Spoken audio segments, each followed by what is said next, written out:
আমাকে রিপোর্ট দিয়েছে যে বিএনপির ছাত্র দলের লোকজন বেরিয়েছে, তারেক ভাই আসবে তার জন্য চাঁদা উঠাইতে হবে, মানে তারেক রহমান আসবেন দেশে তার জন্য চাঁদা উঠাইতে হবে রিসেপশন। দোকানে দোকানে যাচ্ছে। আমি এক দোকানদারকে বললাম ধরে পিটিয়ে দেন। এখন বিএনপিও একটা বড় পার্টি, তারাও দেশ পরিচালনা করেছে। আমি বিএনপিকে অনুরোধ করব, আমার উপরে রাগ করেন বা যাই করেন, দয়া করে আপনার পার্টি সামলান আগে।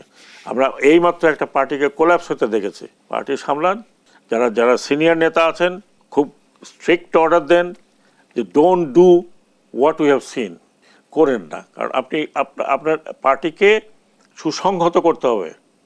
এই পার্টি ইলেকশন করেনি, নেতৃত্ব ঠিক নাই, তার কাজেই আপনারা এই পার্টিটাকে সুসংগত করেন। লাভ দিয়ে যদি বলেন আমাকে নির্বাচন করতে হবে, নির্বাচন করতে হবে, নির্বাচন তো হবে, নির্বাচন ছাড়া তো দেশ চলবে না। পলিটিক্যাল এই কেওসটাকে তো আপনি ঠিক করবেন আগে। জুডিশিয়ারি, মানুষের আস্থা আছে জুডিশিয়ারির উপরে? কোনো আস্থা নেই। আপনি চিন্তা করে দেখেন, এখন 1 ঘন্টার মধ্যে বেল পেয়ে লোক চলে যাচ্ছে। 10 বছর 11 বছর জেলের ভিতরে, তখন কিন্তু বেল মুভও করে নেই, এখন চট করে চলে যাচ্ছে। এখন আয়নাঘর থেকে বেরোচ্ছে, এত বছর বের হয়নি। আবার যে এই সিস্টেম আসবে না, how do I know? Therefore minimum guarantee হচ্ছে যে পলিটিক্যাল পার্টির কতগুলো নিয়মের মধ্যে পলিটিক্যাল পার্টি পরিচালিত করতে হবে, কতগুলো নিয়মের মধ্যে ইলেকশন কমিশনে কিছু আছে, কিছু রাষ্ট্রের তরফ থেকে করতে হবে। 1 নাম্বার 2, আমি যেটা মনে করি যে আমাদের এখন আছে 25 ইয়ার্স, যে 25 বছর না হলে আপনি মেম্বার পার্লামেন্ট হতে পারেন না।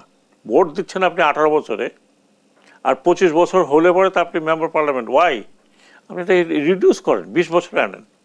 20 বছরে আনলে কি হবে? আমরা ইউনিভার্সিটির যারা নেতৃত্ব এখন দিচ্ছেন বিভিন্ন হলে হলে, they can come and join. একটা এডুকেটেড লটকে আমরা পাচ্ছি। এখন অ্যাসেম্বলিতে আপনি নিজেও দেখতেছেন লেখা পড়তে পারে না, কেউ গান গাইতেছে, কেউ কি মানে অঙ্গভঙ্গি নাচের দৃশ্য দেখাচ্ছে। এটাই আমাদের অ্যাসেম্বলি। আমরা আর পার্শ্ববর্তী দেশের লোকসভাটা যদি দেখি, কি ব্রিলিয়েন্ট কথাবার্তা বলে পলিটিশিয়ানরা, হা করে শুনতে ইচ্ছা করে। আমাদের এখানে স্তুতি হলো প্রথম, 5 মিনিট আছে আপনাকে, তার মধ্যে 4.5 মিনিট হচ্ছে আপনার নেত্রীর গুণগান, পারলে গানও গান। তো এইটা করে আপনি একটা দেশের ডেমোক্রেসি চলে না। আমি কথা বলতেই পারি, কিন্তু I am not party to any political party. কাজে পলিটিক্যাল পার্টি করতে হবে। আমি মনে করি আমাদের বাইক্যামেরাল সিস্টেম করতে হবে, বাইক্যামেরাল।